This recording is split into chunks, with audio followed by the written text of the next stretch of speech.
This is DBrief, brought to you by the Australian Industry Group. Welcome to DBrief, the podcast that explains industry to policymakers and government policy to industry, and is driven by Australian Industry Group's mission, which is to empower industry success for a better Australia.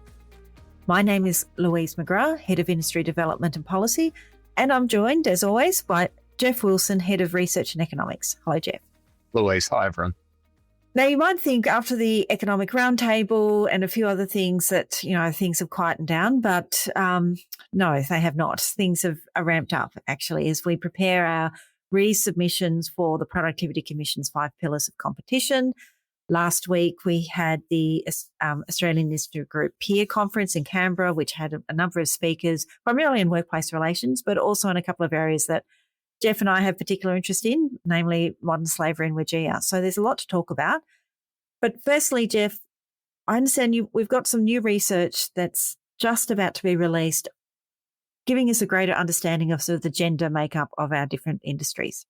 Yeah, thanks, Louise. And this is a particular pleasure for me because we get to talk on the podcast about something so hot off the press, it's just about to come off the press. This is a piece of labour market research we've been doing over the last couple of weeks, and it's looking at the gender participation gap in Australia and in different industries. So this is the question of what share of the workforce is male and female.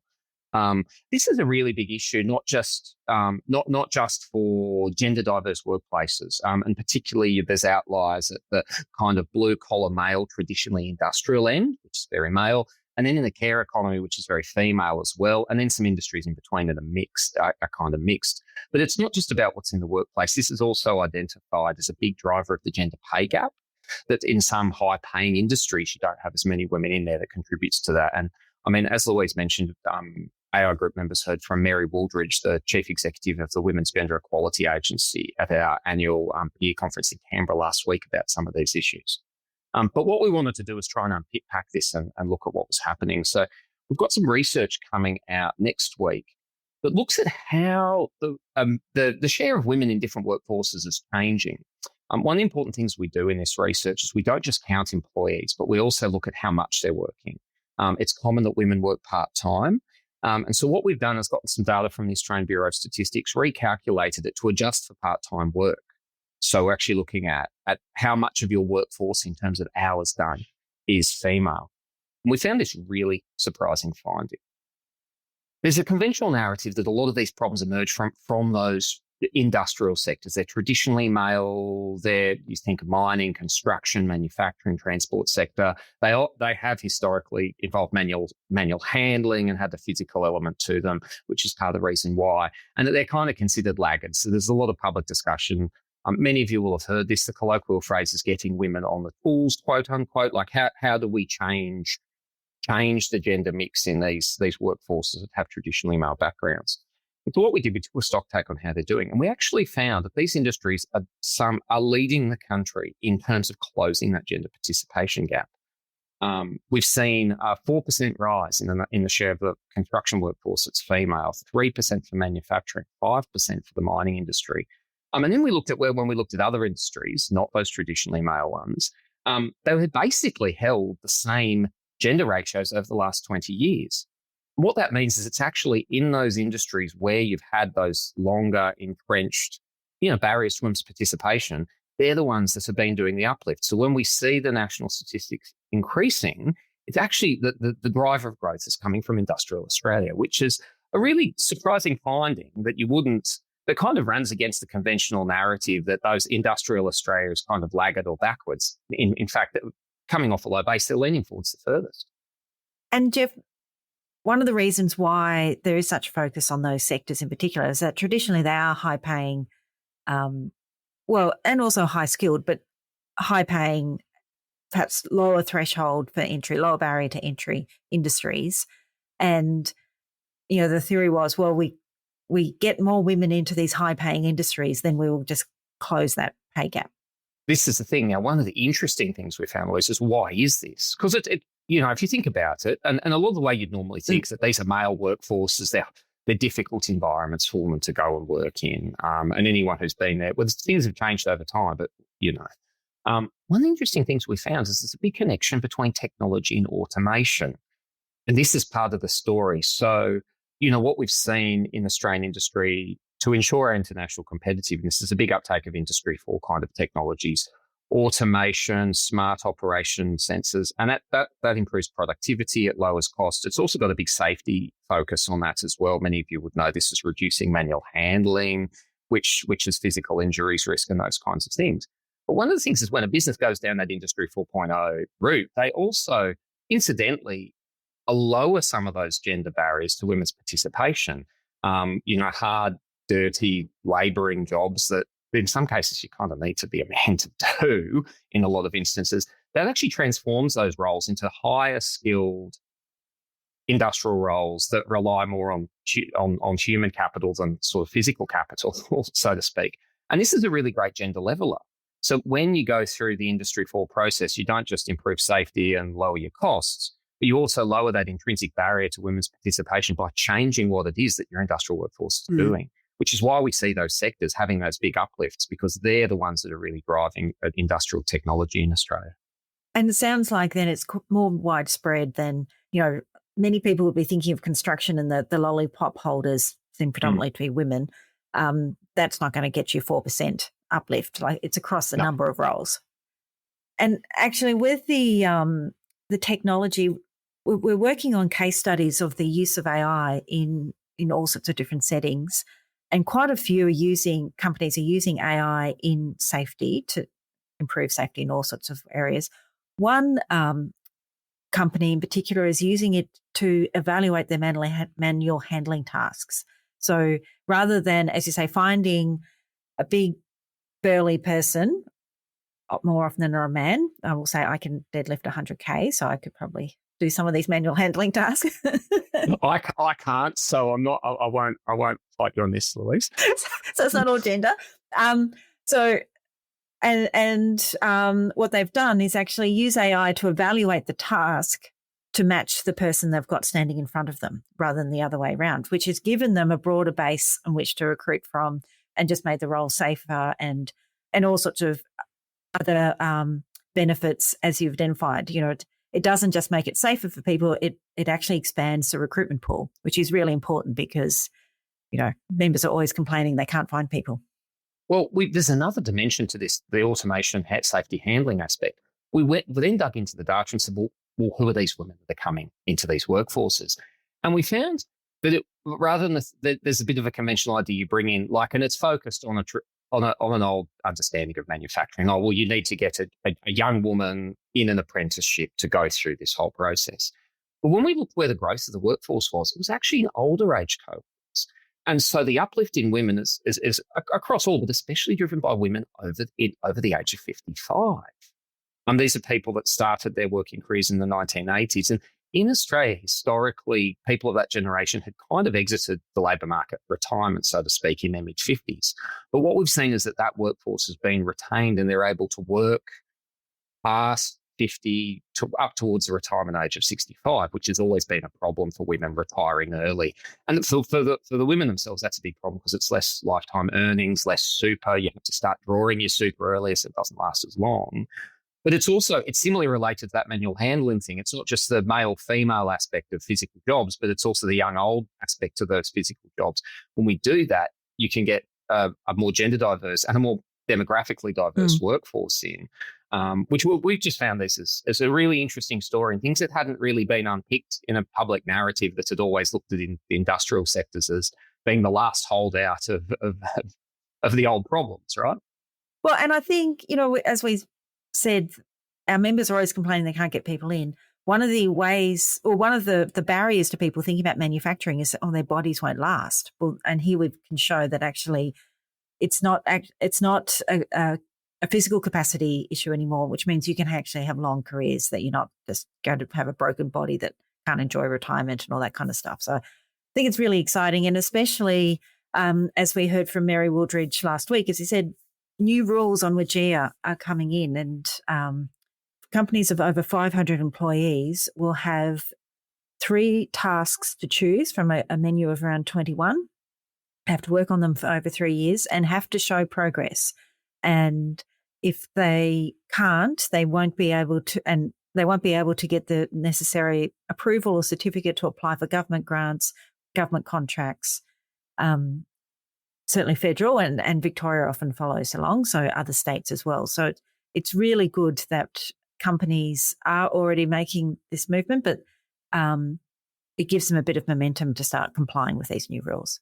One aspect that's interesting here too, Louise, I'm going to ask you about modular housing right now, okay, is the construction industry. Now, we find that the construction industry, while it has raised that rate of female participation, it is the lowest of any sector in Australia. It was 8% 20 years ago. It's now 11%, which is the fastest growth from the lowest base. And when you think about that, one of the challenges for construction is it's probably been least amenable to automation of any industry. Most of you know how a construction site works. My house is currently a construction site at the moment.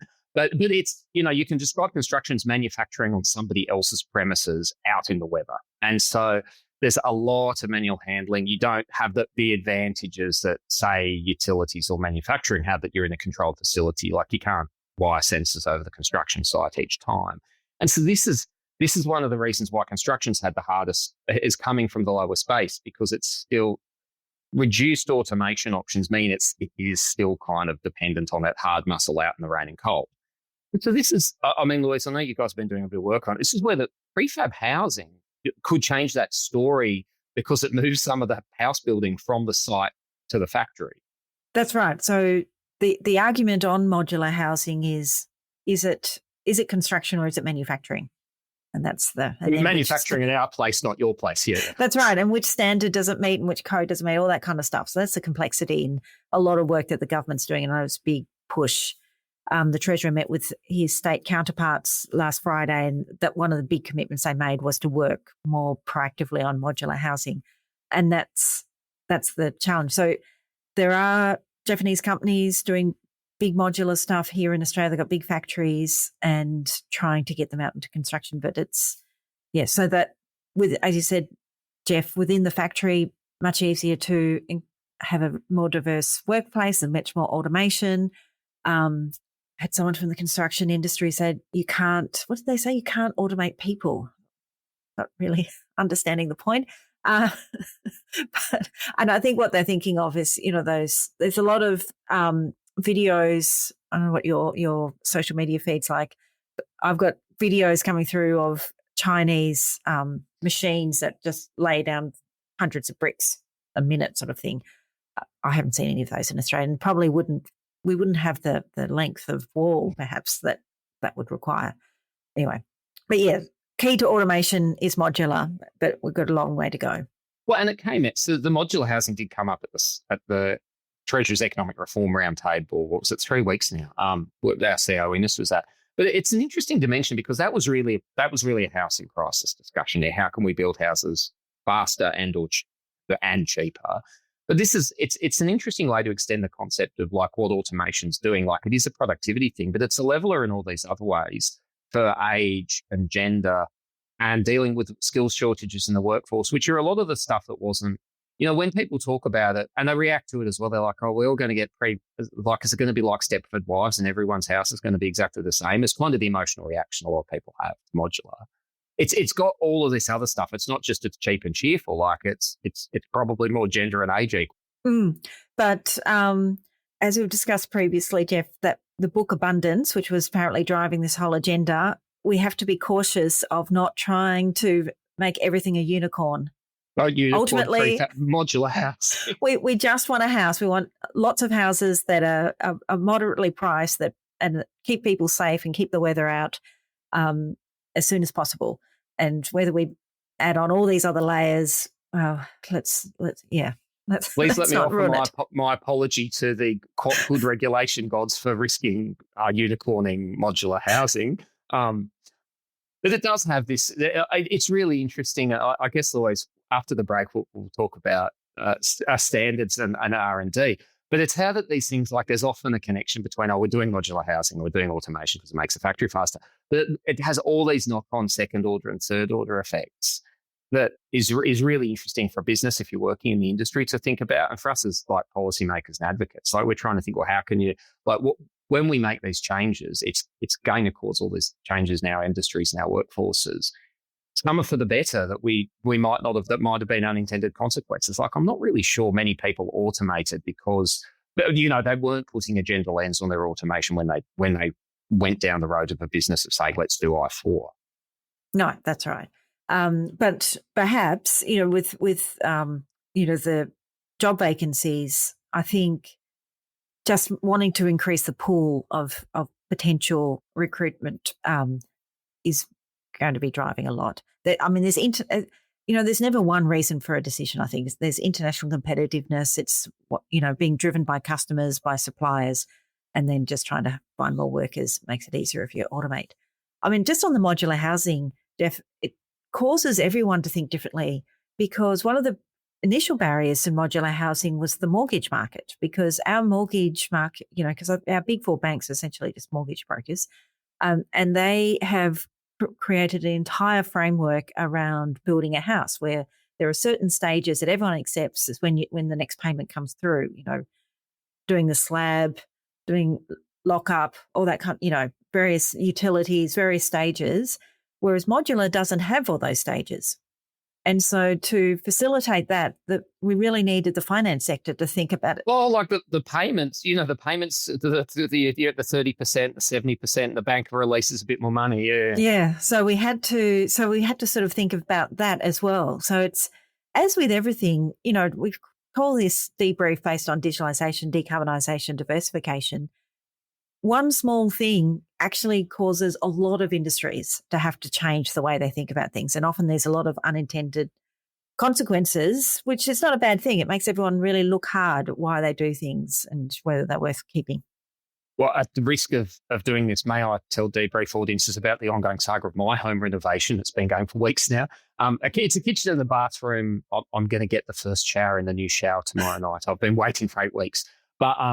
But the interesting thing I realised, because I talked to a lot of people working on the site, is I've just actually gotten a prefab, a modular kitchen, a bathroom. Like, you think about it, all of the cabinetry was done. It was say software designed. It was all cut on CNC machines. Here I am in Perth. There's a subcontractor that does this for the builders, and the whole thing effectively turned up as an IKEA kit that goes in there. So it's modular, it's prefab and modular, but it's not, but it is still custom. Like the cabinet was exactly how long we wanted the handle and that kind of thing. And it really made me think, just personally, when you think about modular housing, you do think of the word prefab. You think of 50s weatherboard asbestos shacks.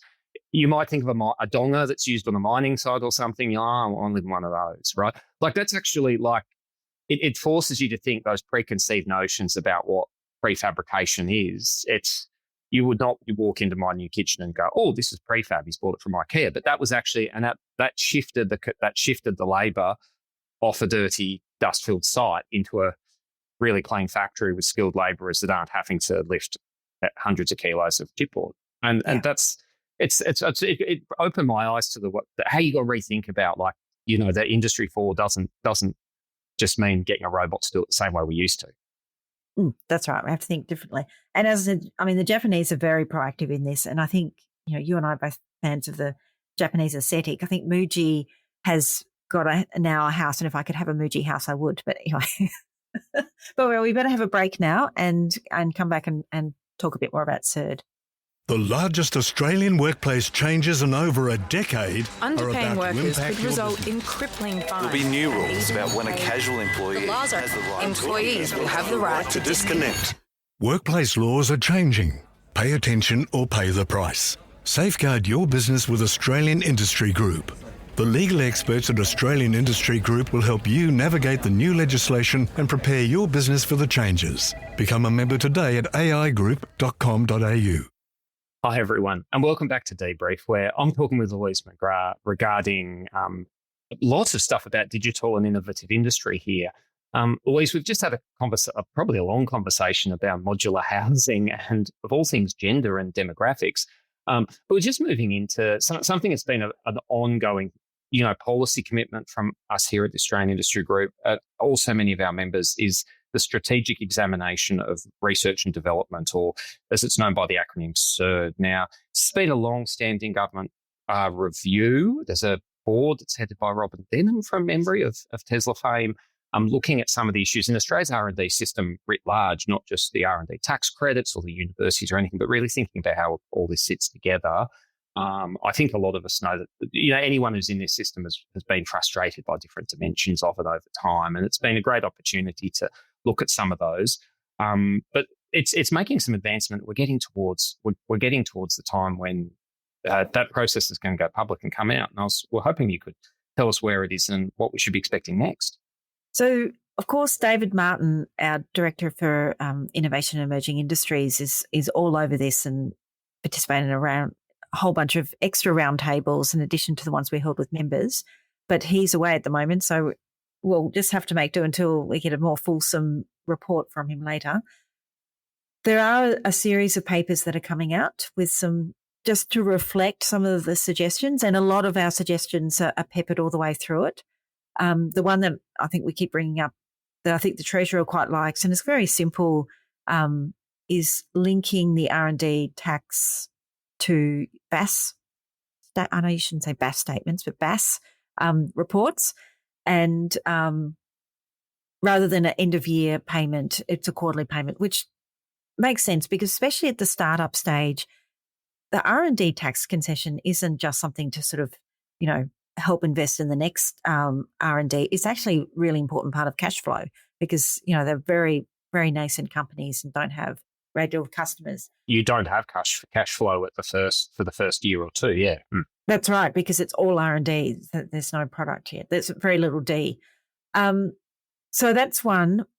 But one thing that is really clear that's coming through in the reports and in conversations that we're having, everyone wants more R&D and more money. There just isn't any more money. And the battle over whether universities get it or industry gets it, I think there's a general consensus there's a general movement that industry should keep it. Universities haven't shown that they've spent all that money well, or, they just want money for pure research. We want money for commercialized research. So there's always that dichotomy, but I think probably it will be status quo in the end. But one thing that's coming out, and similarly with the Export Market Development Grant, which is also having its review, there is less money. There's now more of an acceptance within government that if we can't fund everyone, should we start to prioritise? And whether it's industries, whether it's markets, are there critical areas that we want to focus on? And although this review is this year, you can see that there has been a trend of this greater, push to say, is this really in the national interest? When the Treasury last year started publishing those who have received R&D, and unsurprisingly, the media had a field day saying, well, why are we subsidising Woolworths to invest in R&D? How can they possibly be inventing new products? And there were some sort of value statements on companies that made machines for gambling and all sorts of things.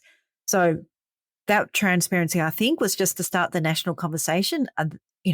Do we really want to support all these companies? We generally take the view that actually if you've got anyone can be innovative, anyone can be developing R&D, and we should never, ever underestimate the power of process improvement. Not all innovation, not all R&D can be new to the world, brand new products. That's actually quite rare. But if we're going to go on this pathway to lift our productivity, we actually need a lot more investment and a lot more focus on that process improvement. And if we think about the Japanese, I know we keep talking about the Japanese today, their attitude to innovation is very much on process improvement. In Osaka, which I've had the benefit of visiting a number of times, they have a fantastic innovation museum. And you would think, is that, cup noodles came from Osaka. So is it cup noodles? Is it Sony Game Boys? Whatever the headphones, Walkman, is it all that? No. Well, electric arc furnace steel, recycled steel as well was kind of our region into Japan.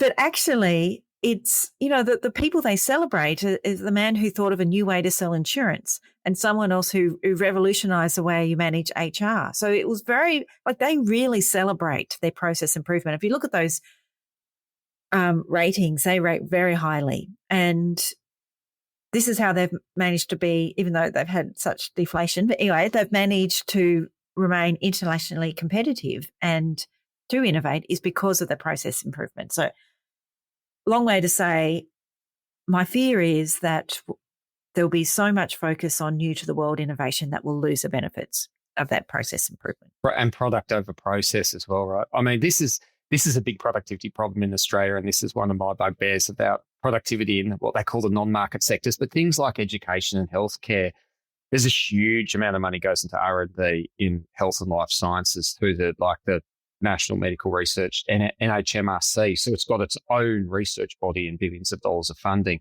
so much of which is directed to making a better mousetrap. There's this, how do we get a new heart monitor or this thing, and we can sell a device and we'll sell it to the world. And we've had a couple of Australian companies who've had success historically doing that. We all want another one of those. But there's not a lot on how do you just do process innovation in the delivery of healthcare to manage those workforce shortages and make it sustainable. I mean, I've some contacts in state health departments, and I know that hospitals here in Western Australia are still doing nurse rostering in the ED using a whiteboard and sending text messages to Robin hasn't called into work. Can you come in, Kylie, in 2 hours? It's still being done in text messages and most people in the industry would your head would spin. Japan certainly doesn't that way. They use robots, right? Or some robots. But this gets back to when you do that, where should we do it, right? No one in that, where's our area of advantage is ever going to say rostering for hospitals. But that's actually how you deliver the care efficiently and at a high quality. It's how you manage the budget pressures from health spending and the NDIS. It's how you, if you want to raise national productivity, you're probably better doing rosters in hospitals than making a new heart monitor. And it's really hard. At what point does government just, how we need to focus on what's going to have the broadest impact. And sometimes those broad puddles are sometimes shallow, right? That's right. And also, I mean, not to pick on Woolworths, and I don't know what they spent their R&D on, but they have similarly challenging rostering systems as hospitals. Not every problem is unique. Solutions can be applied across. One of our members is a global servicing company for hospitals, so that when products are outsourced, and they use that global reach to really invest in R&D and how can they improve task management. And when you're thinking about task management, think, well, for cleaners, we think, is that complex? Think about how clean operating theatres have to be. I mean, that's really specialised. And then when's the operating theatre going to be available again and all that kind of stuff. So that task management is really, really important. It's a pity then they don't use it. They spread that out to nurses or medical staff. Well, it's not just healthcare. Just using that example, all of the supermarket chains in Australia, earlier this year, you'd remember there was a big cyclone in Queensland that did cut roads. So I don't know how many listeners are in far north Queensland, but for those of you, there was a couple of days where it was looking like it was COVID again. No toilet paper, no drinking water, no food, no bread. And the level of automation that they all had in their systems that enabled them to, before the roads had even been repaired, they got feedback from the Roads Authority, we're going to get the Bruce Highway, this section, it'll be restored in 18 hours. They were able to dispatch stuff from Victorian distribution centres so it could kind of just get there and get stuff, return continuity of services. That you probably wouldn't say putting loaves of bread on a supermarket shelf is probably, if a government minister sits down and says, well, what innovation do I want in Australia? It's probably not going to be top of their list. But in those situations, it becomes really, really make or break. And so, this is sometimes the small stuff. Small is beautiful, right? That's right. And, and linked to that is how we think about the market, a single economic market. I mean, as we discussed with Innes last time, we still have high hopes for federation 100 years on, maybe eventually getting us all on one thing. But as part of this process, the Productivity Commission has got their 5 pillars of competitiveness. We've just put in our submission on the on national competitiveness.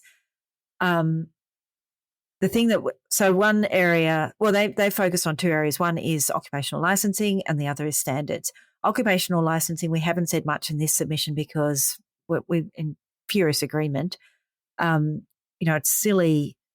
Well, in my mind, it's silly that that an electrician employed by a company in Brisbane can't then work on a project in Adelaide without getting a new registration that costs thousands of dollars. I mean, that's really hampering our productivity.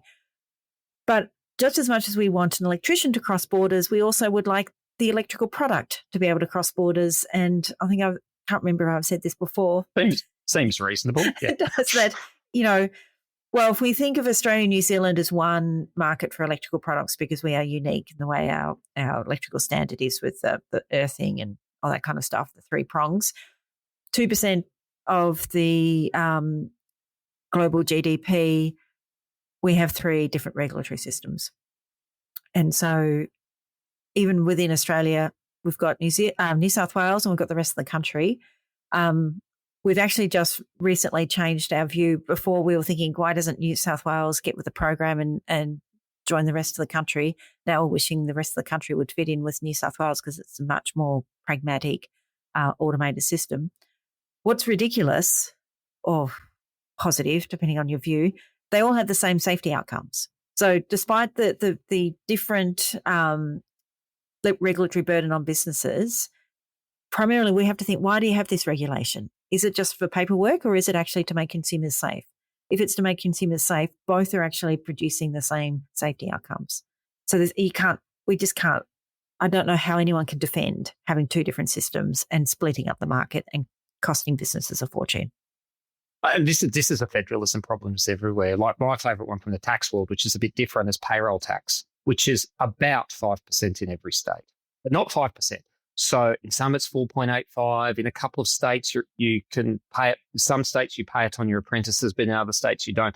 And when you work it out, we've spoken to some businesses who are good national members who operate across all 8 states and territories. They say, yeah, it's about like the cost is about 5% everywhere, but in one state it's 4.95 and others. But there's a single set of forms and we have to account for every single employee. Even a bigger headache if you're a national employer and you have like head office staff who might work across borders. Like I'm in Perth, Louise is in Melbourne right now. Like where's the payroll? That our employers paying different payroll tax, having to lodge 2 separate forms for us, and we're on this call together. And so this is that we've always been saying, well, why don't we just flatten it to 5? It wouldn't make any difference to cost or revenue, right? But take all that paperwork out. But 6 treasuries, they like it's hard to take your hand off a tiller when you've had it on there for a century. Yeah. And one of our automotive members complained when in the consultations ahead of the ER that you can't advertise the final price of a car nationally because every state has different tax and different treatment. And what I learned in this process, apparently everyone else knew except me, but I haven't ever bought a car. The cheapest place to buy a car is in Queensland. So everyone goes up to Queensland to buy their car and drive it down. I have personal experience of this. I was attempting to buy a car recently and they sent me the contract documents with the price on it and said, because you're in Western Australia, this is a national price. We can't actually confirm the price for you on the car you're about to buy till you sign the form. And then we can go and put it through some WA register about something. So I was like, so I have to buy it without knowing the price. And there'll be, here's the price. And it'll be like within 0.5% of the number on your form. So it was like no money at stake. It'll like, it'll go up or down by $50, right? But it was like, so in Western Australia, you can't actually buy a car for a price. Well, I can't understand why. Like you find out the price after you bought it, and it's very marginally different from the price of the contract you saw. Like it's the pennies on the dollar here, right? Like there's just no one. You look at this stuff. No sensible person would look at this and go, "Oh yeah, that's okay." Yeah, no, this is not where we should be. You'd think in 2025, and also on this, the single economic market and the productivity review, national competition submission. There's a lot of talk about standards and there's a lot of push from Treasury to think about international standards. And we've made the point that there's overseas standards and there's international standards. There's international standards, which are standards that are linked to the WTO, of which Standards Australia is linked to the WTO. So that's ISO, which is all standards, IEC is electrical standards. these standards have a governance in terms of how they create the standards. They're contested, they're transparent. There's a lot of governance, a lot of democracy. And Australia can contribute to them. And while we have slightly different conditions here than other parts of the world, and for some for legacy and historical reasons, some just because of our weather, all sorts of things. So we want to be able to make sure that we can prioritise things that we care about. We have the lowest asbestos tolerance levels in the world, very focused on bushfires, all that kind of stuff. So there's the Productivity Commission identified around 600 to 700 standards that are Australian-only standards, and wondered why. So we've put in an answer for that. There is a criteria that the Productivity Commission recommended last time on how you assess whether Australian standards should be bespoke or whether there should be international standards that we can bring in. In terms of overseas standards, these are standards created by all sorts of different organisations, other industry associations, and the transparency and the governance isn't quite as assured. And not to name any in particular, but there are some where they both produce the standard and also test you against that standard. So there's a bit of conflict of interest there. Anyway. I was sceptical about some Australian standards, I'll admit, but I actually discovered this because I've got small children. There is an Australian standard for playgrounds. And one of the reasons is that in our playgrounds, when there's a bark on the playground, in Australia we use eucalyptus mulch, which has a different compression ratio to others. So there is actually like for a different site, is this playground for 5-year-old children because they weigh a certain amount? If they fall off the top from it's 3 meters high, how deep does the mulch have to be able to absorb that weight in a safe manner? And that you do have a different depth based on the type of wood that's made out of. So you can see there are you think, should we just do international all the time for these? And it would be, but once you start getting into it, you can see. I mean, we know weather and things like that, but it does.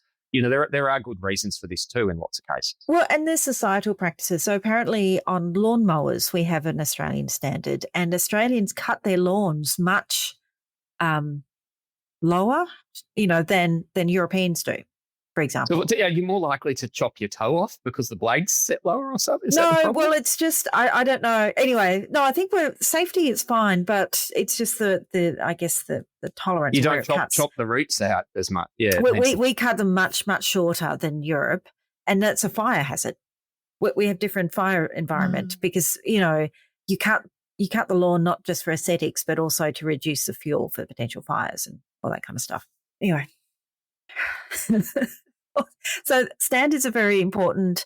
We could talk about them forever, but we shouldn't because we're already well over time. In 2 weeks, the next episode, we'll actually be talking, I won't be talking with Jeff. He'll have the day off. I've got a week off. We'll be talking with a member company, GS1. GS1 administer the barcodes that you'd be very familiar with, and thinking about how you standardise that information. They're moving on to 3D and 2D, 3D barcodes. It's incredible how many companies I speak to who use barcodes within their operation system, thinking about innovation and productivity and process improvement, Jeff. That company we saw last week or the week before, whenever it was, with the fiberglass swimming pools, they kept track of all the different products by using barcodes and having that cut through. So lots of uses. We're going to talk to the company about what it means to be part of that international framework and how it can help Australian industry to innovate and process improvement. I definitely, in my time in Industrial Australia, filled out the job card with a 9-digit piece number. I've got a bit of that dysumeria where you get the numbers around the wrong way, so you write 7-4 rather than 4-7. It's, again, it's innovation is a broad, shallow pond, isn't it? Yeah, that's right. All right. Thanks very much, Jeff. And if you have found this podcast via our website, please subscribe on your usual podcast platform so you don't miss an episode. And if that platform lets you leave a review, please take the time to leave one. As I said, my name's Louise McGrath, being joined by Jeff Wilson. And if you have any comments or questions for us, please email industry.policy@aigroup.com.au and we'll speak in a couple of weeks. Thanks.